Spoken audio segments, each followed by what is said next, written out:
Me han pedido esta mañana, efectivamente, compartir con ustedes un concepto que en realidad es la historia de un error. Muchas veces nos pasamos la vida estudiando aciertos. Difícilmente estudiamos errores, pero a veces en la vida académica y profesional los errores son más importantes que los aciertos, sobre todo cuando se trata de errores persistentes a lo largo del tiempo que causan influencias perniciosas y nefastas a lo largo de la historia. Yo les quiero hablar esta mañana de un error denominado el dogma Montaigne. Este nombre es un nombre singular, tiene que ver con el autor que lo propone por primera vez, por lo menos en los tiempos modernos. El dogma Montaigne se refiere a un concepto expresado por un filósofo francés, escritor, intelectual en su época muy importante, hombre público, llamado Michel de Montaigne. Y se llama el dogma Montaigne porque así lo bautizó Ludwig von Mises. Él le puso por primera vez a este error, al problema expuesto por Montaigne de manera equivocada, lo bautizó como el dogma Montaigne. Todos ustedes conocen este problema, porque es un concepto repetido innumerables veces. Probablemente no lo conocen con ese nombre. Aspiro a que a partir de hoy lo conozcan con el nombre correcto. ¿En qué consiste el dogma Montaigne y cuál es el problema del que les quiero hablar esta mañana?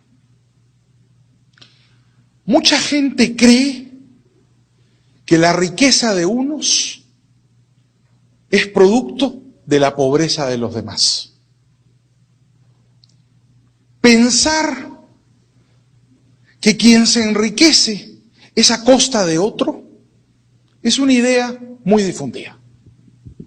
Muchas personas piensan que yo soy rico y lo que para mí es riqueza es porque se lo he robado a alguien, se lo he quitado a alguien, me lo he apropiado de alguien. El provecho de unos como consecuencia de la pobreza de otros es un concepto muy difundido. Sucede que la persona que por primera vez planteó en los tiempos modernos este concepto, que hoy día los economistas podrían llamar un juego de suma negativa o de suma cero, economía pensada, vista como un problema de suma cero, fue Michel de Montaigne en la historia del pensamiento económico. Y es tal vez una de las ideas más equivocadas y más difundidas de la historia del pensamiento. Todo el mundo cree que es así. Entonces le preguntan a una persona en la calle cuál es el origen de la riqueza y te va a decir mi pobreza. Tú le preguntas a un político latinoamericano, europeo, africano y va a pensar lo mismo. La idea de redistribuir se origina de ahí. De que si tú eres rico es porque le quitaste a alguien. Y si eres pobre es porque alguien te quitó. El autor de este concepto, como les decía, es Michel de Montaigne.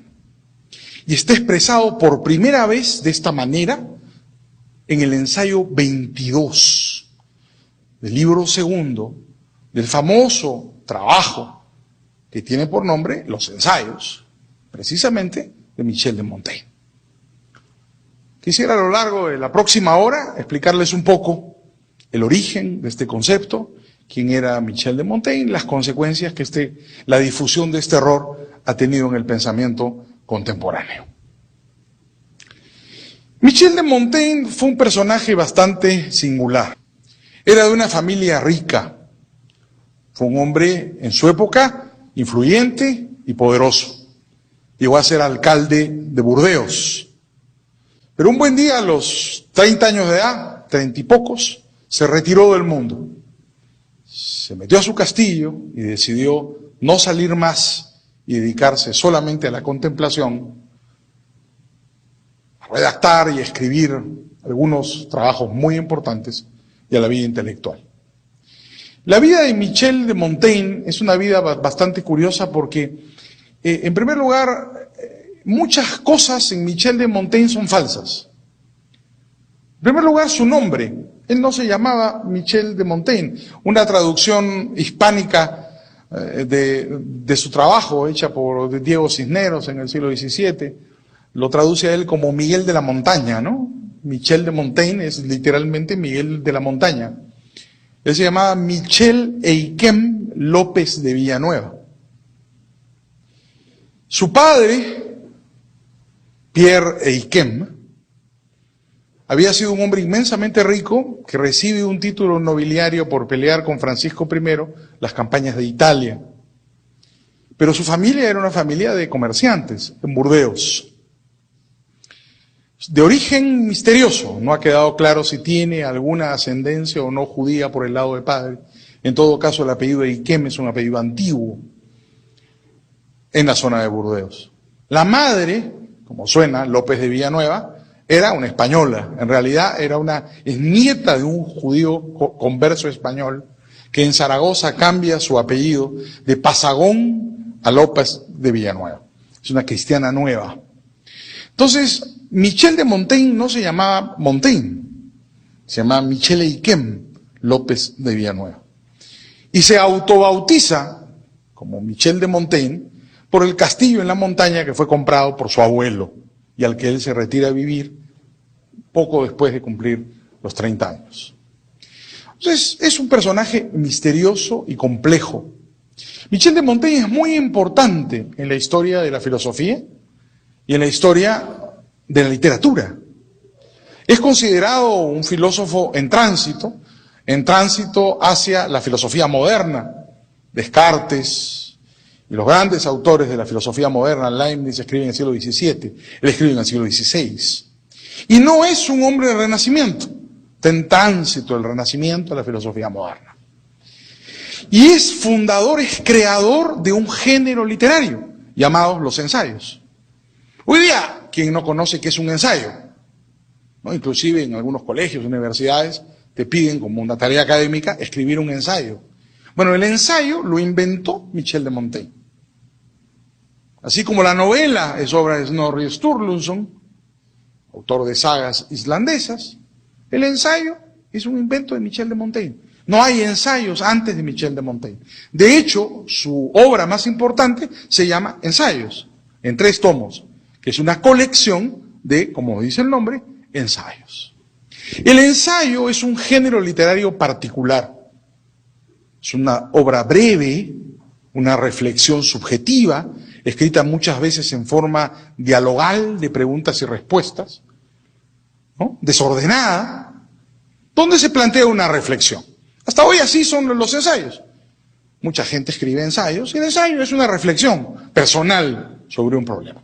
Esos son los ensayos de Michel de Montaigne, una colección de reflexiones que plantea este filósofo en el siglo XVI.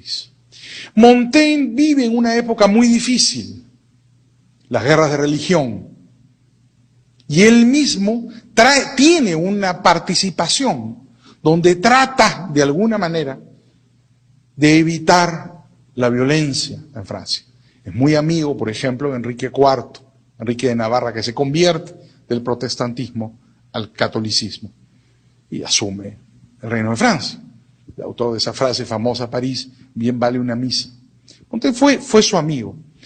Y lo frustró no poder evitar la violencia en Francia. Montaigne estuvo inclusive preso en un determinado momento en la Bastilla. Lo sueltan por mediación del duque de Guisa.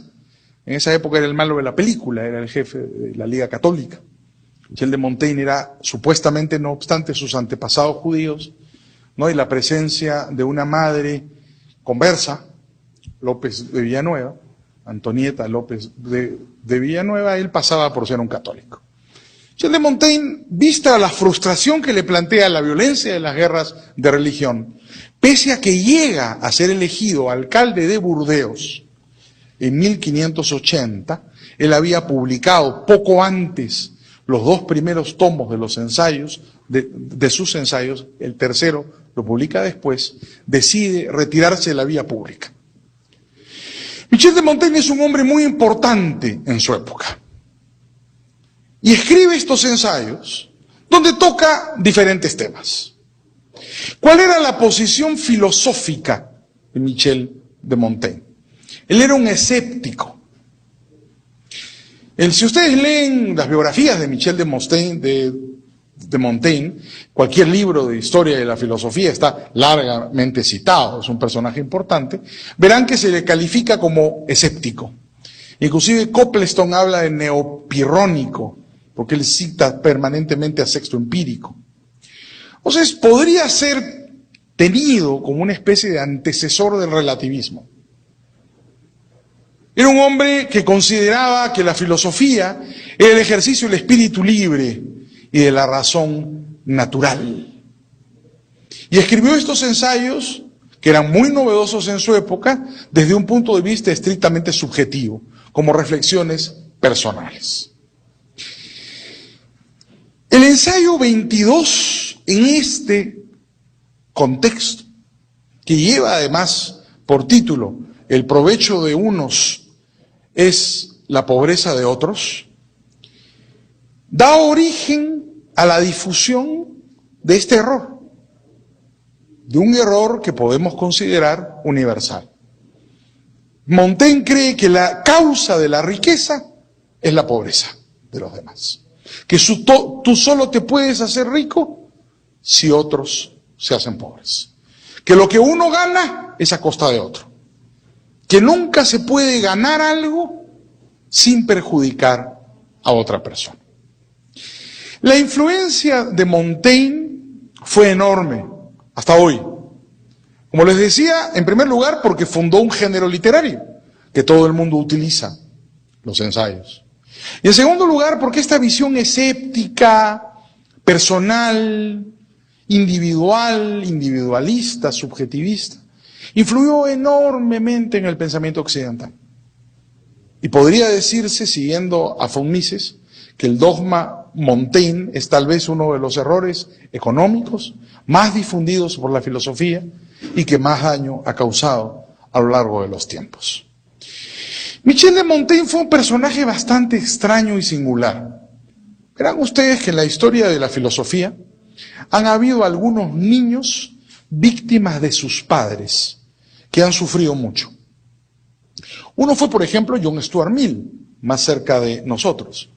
John Stuart Mill fue víctima de un experimento hecho por su padre llamado James Mill, que era el discípulo principal de Bentham, de Jeremy Bentham. Bentham y James Mill decidieron inventar un genio y agarraron al hijito de Mill, John Stuart, y lo convirtieron en un genio, pero a costa de torturarlo. Hicieron que el niño a los 4 años supiera griego clásico, latín, hebreo, que tradujera la Biblia, que tradujera a Ovidio, a Virgilio. Claro, el niño fue un erudito toda su vida, pero profundamente infeliz. De John Stuart Mill hay múltiples historias y biografías, y además las que él mismo cuenta. Nunca fue feliz, fue un niño muy triste toda su vida, era un genio sin duda. En economía sus trabajos son capitales para lo bueno y para lo malo. La redistribución es además una idea, la distribución es una idea de Mill, como separada del proceso de producción. Mill nunca fue feliz, no tuvo una relación personal tortuosa con una mujer casada, Harriet Taylor, que además era una socialista. Solo cuando ella enviuda se casa con ella, que muere muy poco después. Entonces fue un hombre profundamente infeliz. Cambiando lo que haya que cambiar, mutatis mutandis se dice en latín, a Montaigne le pasó lo mismo. Su padre decidió educarlo de una manera muy singular y muy extraña. Primero se lo regaló a unos campesinos. Cuando él nace, se lo regaló a una familia de campesinos. Stefan Zweig cuenta que hasta los 4 años, pese a que era gente rica y ennoblecida, Montaigne vive en una choza con una familia de campesinos. Porque el padre quiere que su hijo sea duro, no viva en el oropel de la nobleza, sino en la dureza del mundo de los campesinos de Burdeos de esa época. Recién a los 4 años, a los 5 años, lo recoge el padre, lo lleva a vivir al castillo, y todos los habitantes del castillo le hablaban en latín. Se encarga el padre de que no haya ni una persona que le hable en francés. Y lo rodea de preceptores y de gente que solo le habla en latín. Por eso él aprende francés viejo, mayor, porque solo le hablaban en latín. Y le pasa a Michel de Montaigne lo que siglos después le pasa a Stuart Mill. Fue un hombre profundamente infeliz. Tuvo hijas, el apellido se pierde, no tiene un sucesor, y se enamora de una mujer mucho más joven que él, de la que no queda ningún rastro de que efectivamente haya tenido o haya formalizado una relación personal. Su mejor amigo, con el que tuvo una relación equívoca, otro precursor del liberalismo, Etienne de la Boétie, que publica un libro clásico de la servidumbre voluntaria, gran alegato contra las dictaduras, muere muy joven. Y según parece, la vida personal de Montaigne es una vida triste, erudita, el tipo no sabio, sabía todo, de una educación clásica infinita, pero profundamente infeliz. Es curioso que en la historia de la filosofía, gente que aparentemente es una gran defensora de la libertad como Stuart Mill y Montaigne es, cuando todas las historias de la filosofía lo consideran desde un punto de vista escéptico, un gran defensor del espíritu libre, sean a la vez encubridores de algunas amenazas contra la libertad. El caso de Stuart Mill, su concepto de distribución separado de la producción, es considerado por Hayek uno de los grandes errores de la ciencia económica. Y en el caso de Montaigne, el dogma Montaigne. No deja de llamar la atención que von Mises haya bautizado a este error, creer que la riqueza de unos proviene de la pobreza de los demás. No deja de llamar la atención que von Mises le haya llamado a este error el dogma Montaigne. ¿Por qué? Von Mises era un hombre muy culto. Y para mí es una frase irónica la de von Mises. Él podría haber llamado al ensayo 22 la falacia Montaigne, que era lo que correspondía, porque era una falacia.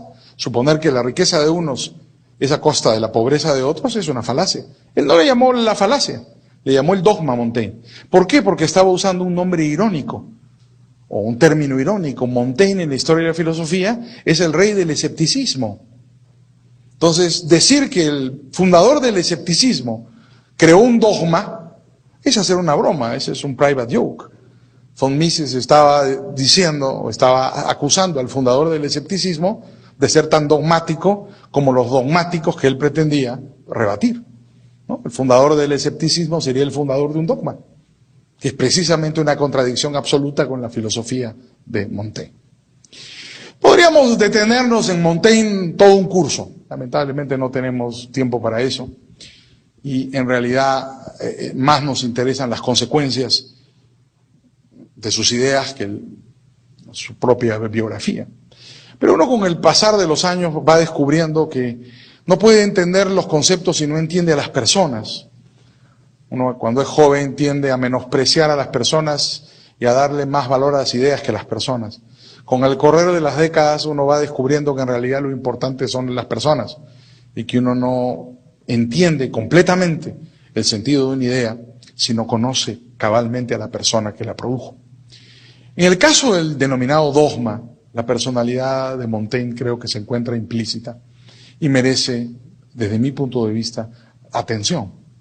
Por eso no deja de ser llamativo que una persona como él, considerado un defensor, como les decía, del espíritu libre, de la filosofía como expresión del espíritu libre y de la razón natural, termine teniendo una relación profunda con un error económico ampliamente difundido. La influencia del ensayo 22 de Montaigne en la historia de la filosofía y en la historia de la economía es descomunal. Por ejemplo, ustedes leen a los Ilustrados y estuvieron convencidos todos del dogma Montaigne. Rousseau, sin duda. Voltaire. es aparentemente un gran liberal, cuando ustedes revisan el diccionario filosófico, el artículo denominado Patria, la explicación de la economía que hace Voltaire en el artículo denominado Patria del diccionario filosófico es el dogma Montaigne.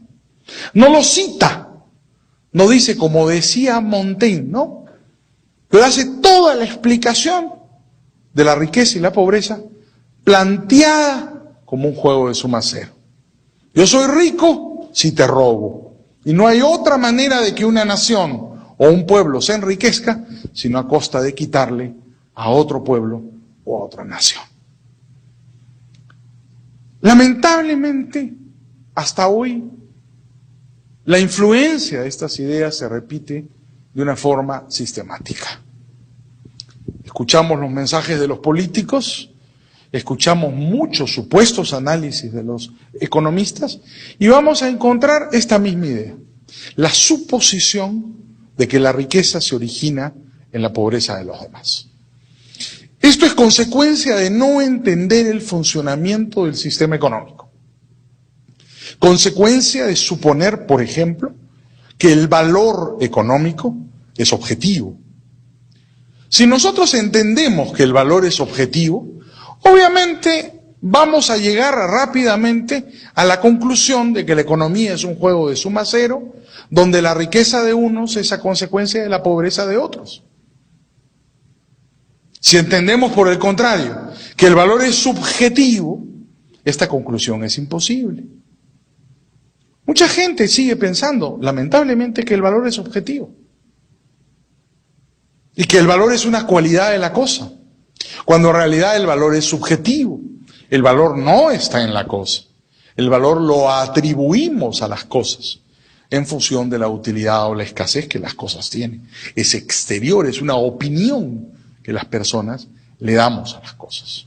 Si pensamos que el valor es objetivo, entonces el intercambio, el comercio entre las personas, solo puede producirse a valores equivalentes. Yo comercio, cuando comercio e intercambio una cosa por su equivalente. Cuando cambio la cosa por el precio, estoy vendiendo, por ejemplo, un libro por una suma de dinero. Entonces el objetivista piensa que ese intercambio se produce a valores equivalentes, que la cosa equivale con el precio. Que si vendo una casa por $10,000, los $10,000 equivalen a la casa que vendí. En ese mundo, la conclusión natural es que la riqueza solo se puede crear a costa de la pobreza de otro. Porque si el comercio se hace a valores equivalentes, lo que yo doy equivale a lo que yo recibo. Y si lo que yo recibo equivale a lo que yo doy, nunca me voy a enriquecer. La economía será una situación de equilibrio y de reposo, donde el comercio se producirá a valores equivalentes. Entonces, si yo soy rico, necesariamente en ese mundo será porque le robé a alguien. Hoy día sabemos que no es así, que el valor es subjetivo y que el comercio no se produce a valores equivalentes. El comercio se produce por el contrario, cuando los valores no son equivalentes. Yo intercambio algo por otra cosa cuando valoro más lo que recibo que lo que doy. Entonces, si yo vendo una casa, digamos, en $10,000, es porque yo valoro más los $10,000 que la casa. Y la persona que compra la casa es porque valora más la casa que los $10,000. Todos ganan en el comercio, porque el valor es subjetivo.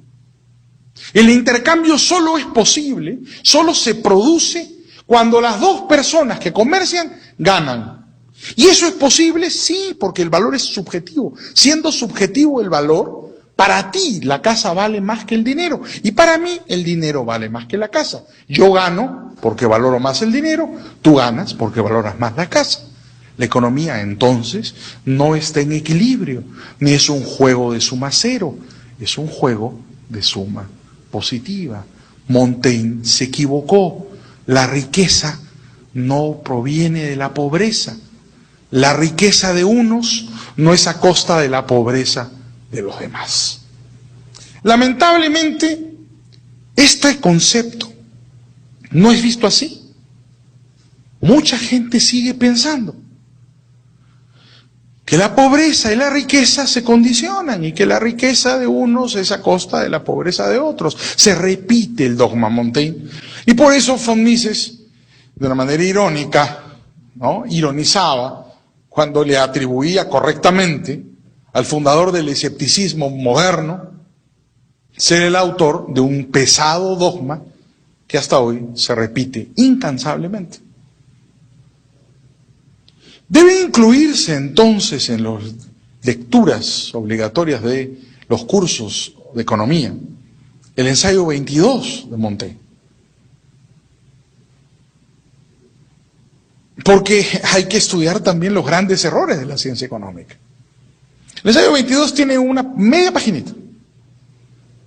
Y empieza con una cita clásica, no podía ser de otra manera, para una persona como Montaigne, que había aprendido primero griego y latín que francés, ¿no?, de un demagogo denominado, griego denominado Demades, en las vidas paralelas de Plutarco.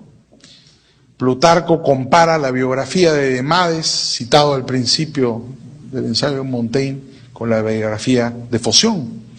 Y Demades había sido un demagogo partidario de Filipo de Macedonia, es decir, muy desprestigiado en el mundo griego. Es curiosa la cita de Montaigne en el ensayo 22, empezando por este demagogo, porque le atribuye a Demades haberse quejado de que los enterradores ganaban su dinero porque la gente se moría. Y que Demades se quejaba diciendo que los enterradores en Grecia ganaban mucho dinero porque la gente se moría mucho. La reflexión de Montaigne, y con eso empieza el ensayo 22, es que Demades está equivocado. No solamente le ocurría eso a los enterradores cuando la gente se moría mucho, sino a toda persona que ganaba. Así como el enterrador gana con la muerte de otra persona, dice Montaigne, todo el que gana, gana con la muerte metafórica de otro. Porque la riqueza de unos, el provecho de unos, solo puede conseguirse a costa de la desgracia de otros. La persuasión con la que escribe Montaigne convence a Rousseau, convence a Voltaire, convence a los grandes filósofos de la Ilustración, y a través de los ilustrados llega hasta hoy, al extremo de que hay muchos economistas serios y políticos no tan serios que repiten este error equivocadamente. Ya desde que conocemos que el valor es subjetivo, sabemos que este es un error, y que la economía no está en reposo, que no se basa en valores objetivos, y que el comercio solo es posible cuando todas las personas directamente involucradas ganan, y que por consiguiente la riqueza de unos no es a costa de la pobreza de otros, que uno puede generar riqueza para todas las partes involucradas, y que en un comercio libre todos los que intercambian se benefician, porque el valor es subjetivo. Yo gano y tú ganas ahí donde hay mercados libres e intercambios libres. Por eso cuando muchas veces en los cursos de filosofía o de economía política nos hacemos la pregunta acerca de las causas de la pobreza, cometemos un error. Bueno, ustedes están en la universidad estudiando estos temas importantes y abstractos, muchas veces han participado seguramente en debates. Termina una campaña política, ahora mismo aquí en Guatemala hubo una campaña política en Perú este mismo año. Y en las campañas políticas siempre es un tema que se debate, ¿no? ¿Cuál es la causa de la pobreza? ¿No? Y le preocupa a gente sincera y seria como a los demagogos de ordinario. Todo el mundo quiere discutir acerca de las causas de la pobreza. Plantear el problema del desarrollo en función de las causas de la pobreza es pensar como Montaigne. La pobreza no tiene causas. La pobreza es incausada. La pobreza es el estado natural del hombre. Todos somos pobres si no hacemos nada. No hay que preguntar entonces por las causas de la pobreza, porque la pobreza es incausada, no tiene causas. Lo que tiene causas es la riqueza, porque eso es lo excepcional. Es aquella situación no natural. Si no hacemos nada, si vivimos en una sociedad elemental, sin derechos de propiedad, sin libertades, todos somos pobres. Porque la pobreza es el estado natural de la humanidad. La riqueza es una creación de la civilización, junto con la libertad y los derechos. La que tiene causas es la riqueza y no la pobreza. No preguntemos entonces por la causa de la pobreza, porque llegaremos a la conclusión que la causa de la pobreza es la riqueza. Tú eres rico, yo soy pobre, pues, porque me robaste. La pobreza es incausada. La pobreza es el estado natural del hombre. Estudiemos más bien, y para eso estamos en la universidad, para eso nos preocupamos en formarnos y leemos los libros de economía, de filosofía. Preguntémonos más bien por las causas de la riqueza.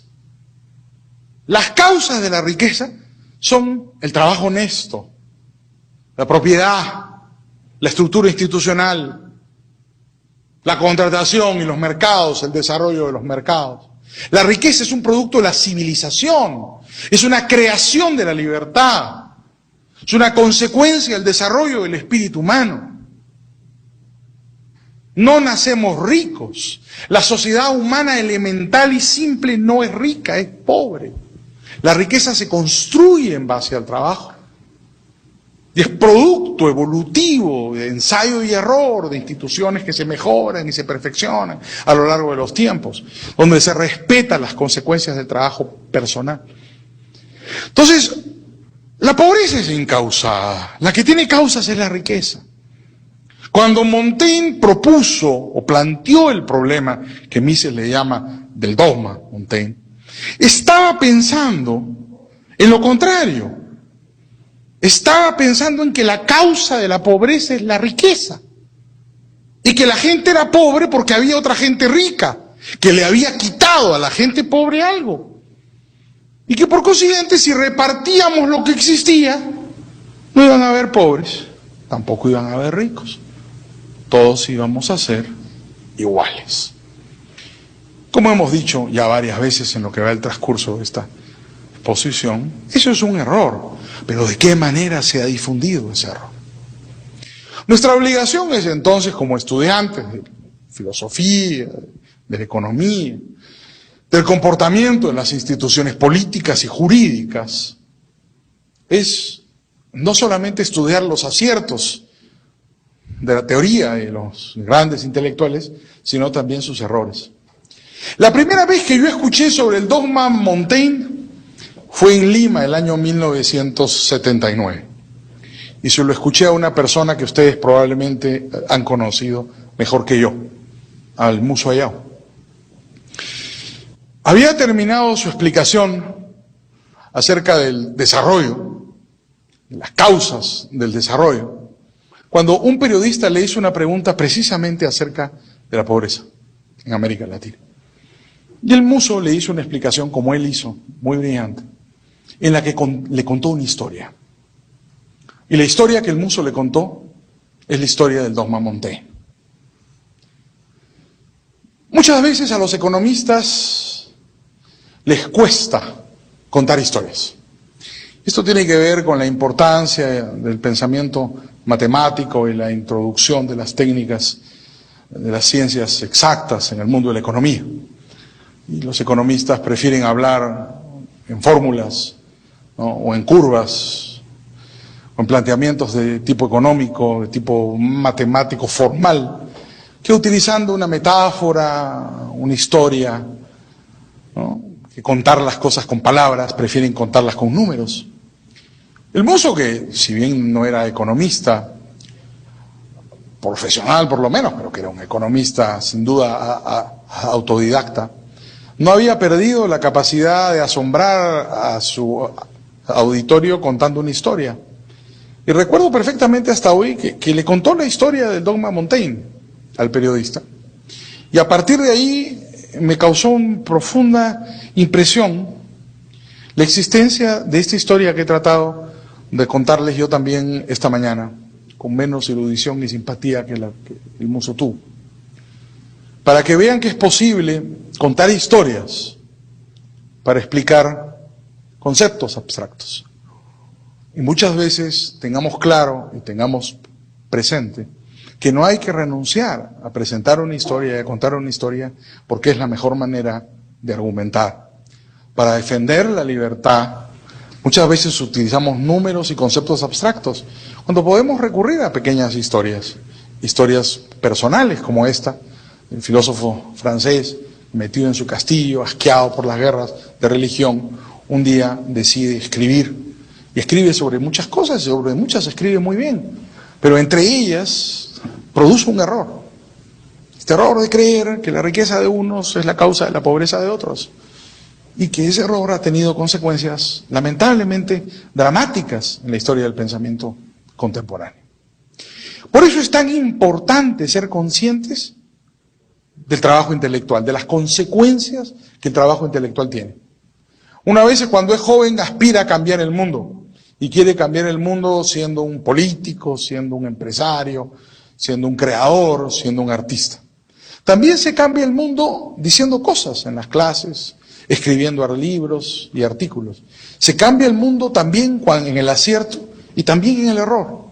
Michel de Montaigne probablemente ha contribuido decididamente a lo largo de la historia a cambiar el mundo o a mantenerlo en un error de forma bastante dramática. La historia del dogma Montaigne es esta historia, es la historia de suponer que es posible, o mejor dicho, que la riqueza necesariamente importa o supone la pobreza de otros. Ustedes saben que no es así. Saben que el mundo no se basa en un juego de suma cero. Saben que el valor es subjetivo y no es objetivo. Que siendo subjetivo el valor, siempre, necesariamente, una sociedad libre supone beneficio para todas las personas directamente involucradas y para la sociedad en su conjunto. Saben que Montaigne cometió un error. Lo importante es ahora que todos los demás lo sepan y que podamos de alguna manera clara explicar este error y hacerle darse cuenta a los que todavía creen en él que no pueden persistir por casi 6 siglos ya en lo que ha sido dramáticamente una equivocación de uno de los grandes filósofos de todos los tiempos. En conclusión, entonces, preguntémonos por las causas de la riqueza y no por las causas de la pobreza. La pobreza es incausada. La pobreza es el estado natural del hombre.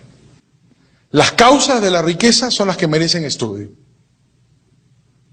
Propiedad, contratos, el respeto a las normas legales, un Estado de Derecho, la garantía de los derechos personales, poder disfrutar de los beneficios del propio trabajo, como quería Locke, ¿no? Para él la definición de propiedad es esa, disfrutar de los beneficios del trabajo. Es la esencia probablemente del progreso y del desarrollo. Y supone una creación de la civilización. No existe en la naturaleza. El estado natural del hombre es la pobreza. La riqueza es una creación. Es consecuencia del trabajo. Es consecuencia de la evolución. Es consecuencia de la libertad. La gran paradoja de Montaigne es que habiendo sido un filósofo de la libertad, en materia económica, no lo fue. Y propuso una visión totalmente contradictoria con lo que él hubiera propuesto como el desarrollo del espíritu libre y la razón natural. Por eso Mises le llamó a esa contradicción el dogma Montaigne. Es un dogma porque hasta hoy la gente está convencida de él. Y como muchos dogmas, está profundamente equivocado, porque es un dogma falaz. Se basa en una suposición, en pensar que el valor es objetivo y por consiguiente, la economía es un juego de suma cero.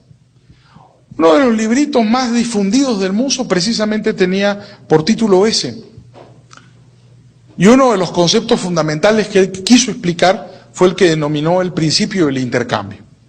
La idea de que el intercambio es de por sí un juego de suma positiva. La división del trabajo es de por sí, supone un aumento de la productividad general. Estos conceptos sencillos se encuentran en la base de la discusión acerca de las causas de la riqueza y suponen necesariamente revisar y descartar la perniciosa influencia del denominado dogma Montaigne. Ese es un trabajo largo y arduo, como larga y ardua es la creación de la riqueza. De manera que les toca más a ustedes, las generaciones jóvenes, llevarla a cabo. A nosotros como amigos y como profesores, en todo caso, nos toca contribuir en tratar de esclarecer los errores y tratar de aportar algunos conceptos para, sobre todo, no volver a cometerlos. Muchas gracias.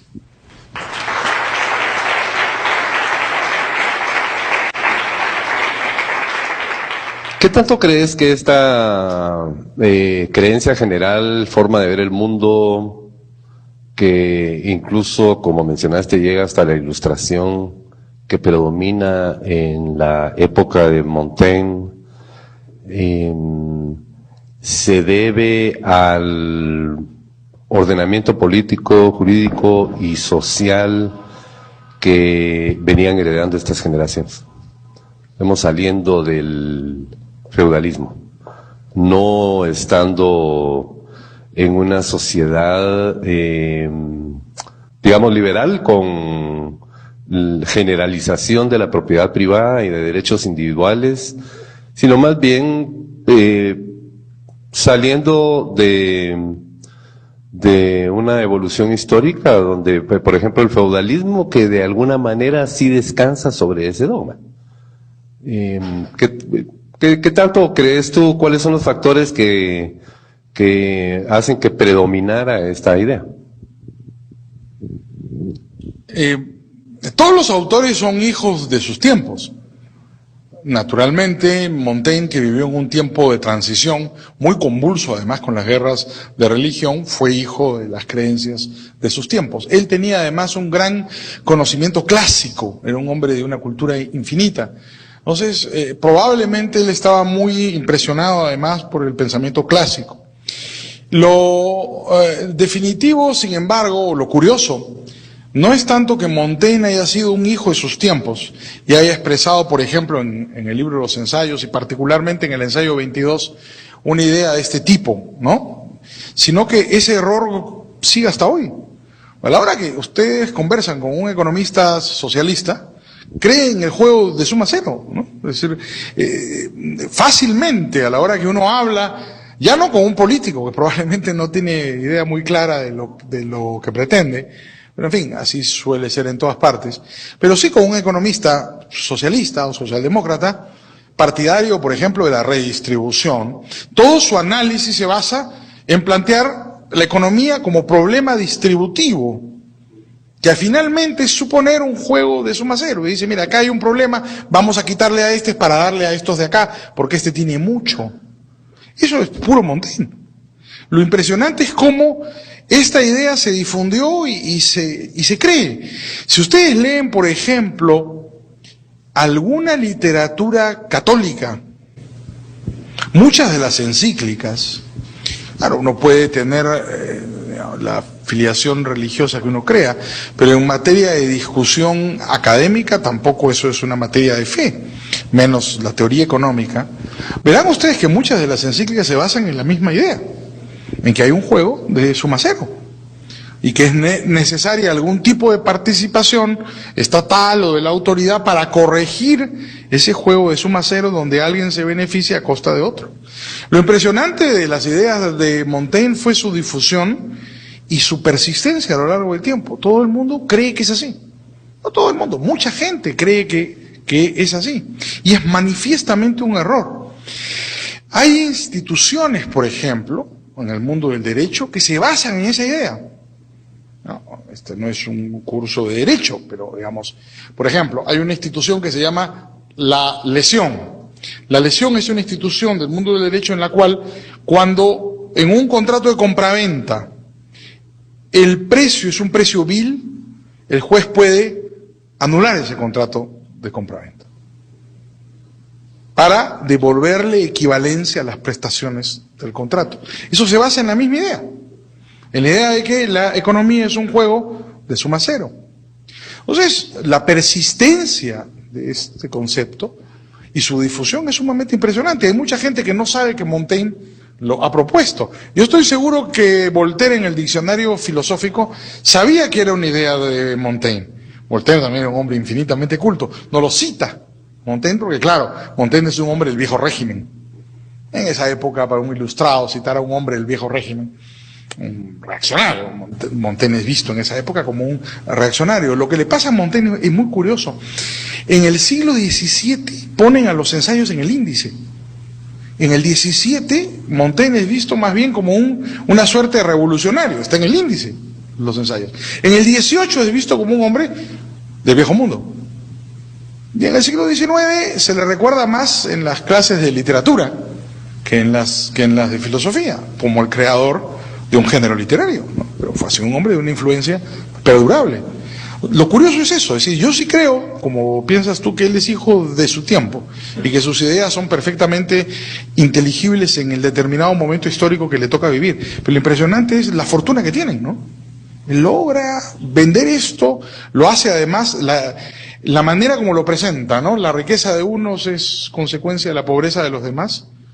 Es genial, ¿no? Desde el punto de vista conceptual logró una frase redonda y eso se nos ha instalado en el inconsciente, en Occidente.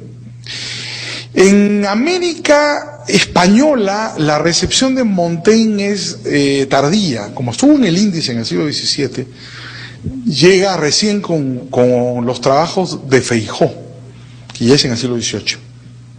¿No? Pero la influencia de Montaigne en el mundo occidental, en toda Europa, ha sido enorme hasta hoy, ¿no? Es persistentemente influyente, digamos.